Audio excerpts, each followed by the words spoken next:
Hi everyone, so this is the solution video for task 4, the school trip, and it's all about us really comprehending how to store data and manipulate data in multiple arrays and using the linear search algorithm, but a bit more complex behind that.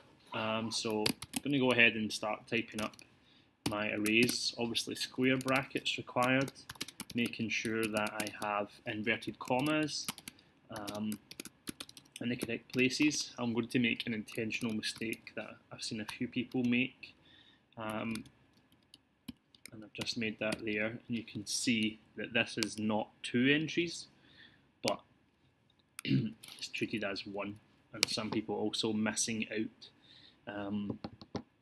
speech marks, inverted commas, so take note that your strings should always turn green. Next, we have drama, English and music. So a drama array, and I am going to store these as booleans, making sure to use capitals for these people. And next I have English, so I'm going to use a little shortcut. I'm just going to change the ones that are relevant. In fact, these are all true. Looking at the page with the data on it, and do a little cheat again and change that one to music, and false, false, true, false, true. So all of my data is now saved into 2D arrays. Put some internal commentary in here just to explain what's going on. So what we've got to do then for our main program is to get it displaying students who are eligible to go on the performing arts trip. And the guys who qualify for that, they must study, so that this data here is whether they study the subject or not, which is why English is all true, because it's a mandatory subject for us. So anyone who studies English and drama or English and music qualified to go the trip. So let's start to figure out how we're going to do that. So we're going to have to repeat that for everyone. Remember, we have arrays, so we're going to need for loops, because those are arrays' best friends. So repeat for length of lists. You'll see that that's probably slightly different in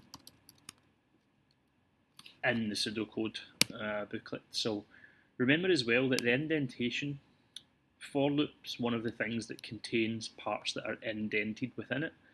So everything needs to be indented inside that. So I'm just going to use I as our count controller, short for index. I mean, it doesn't matter what you call it. I is probably not the best name for it because it's not a sensible variable name. So perhaps you call it index, for, counter, whatever makes sense to use the correct answer there.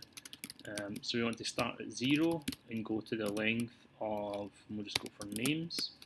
Now you'll probably see this happen quite often, that when you move after that line, that the indentation jumps.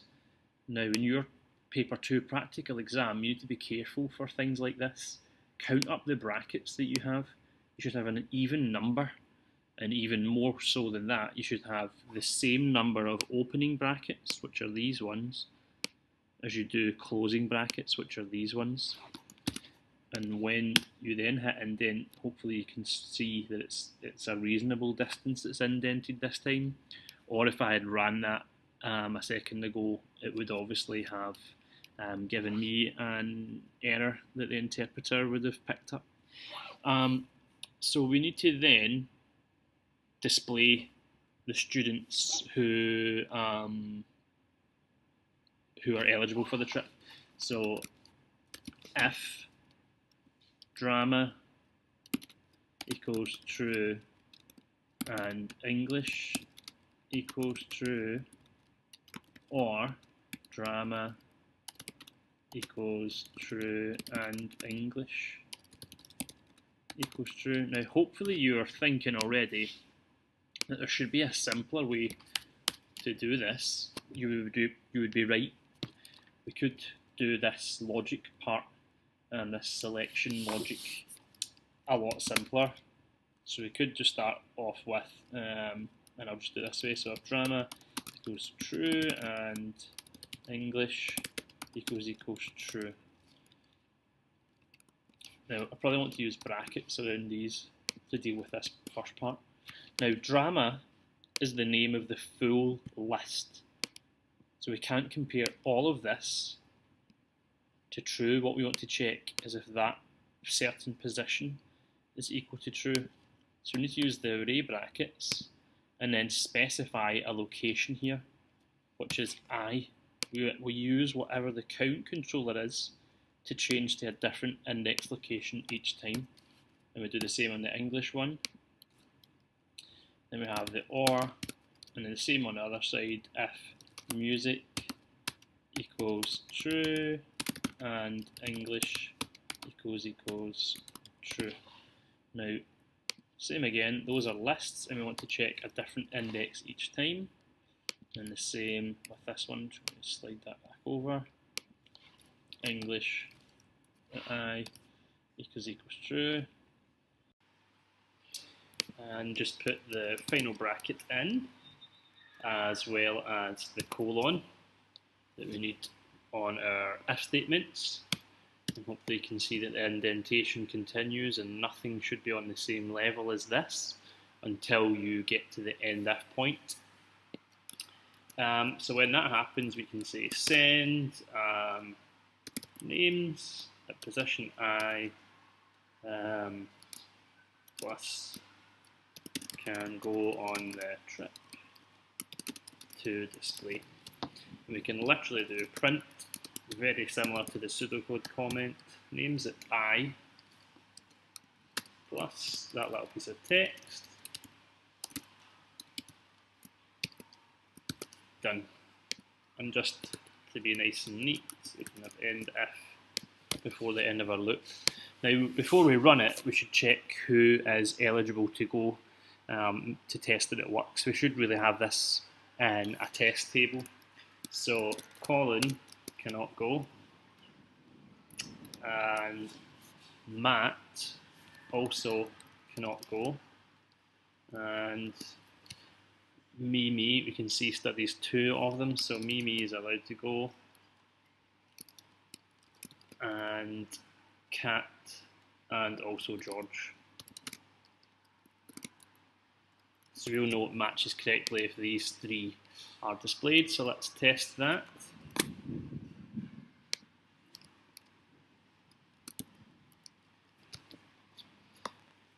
We check the window, we can see that they are all allowed to go, and if I just put a space in there, it will tidy up the display of that. So you can see Mimi, Kat, and George can go on trip, and Colin can't. Now you could simplify this logic statement because there's obviously 2 parts that are the same, English being true on both sides. So what we can do is change it back to just those pieces, which keep in brackets, and English that I equals true.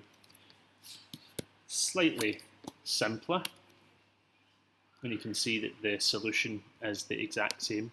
So obviously this is just the first part, and you have got more parts that you need to complete in order to finish this task off in its entirety.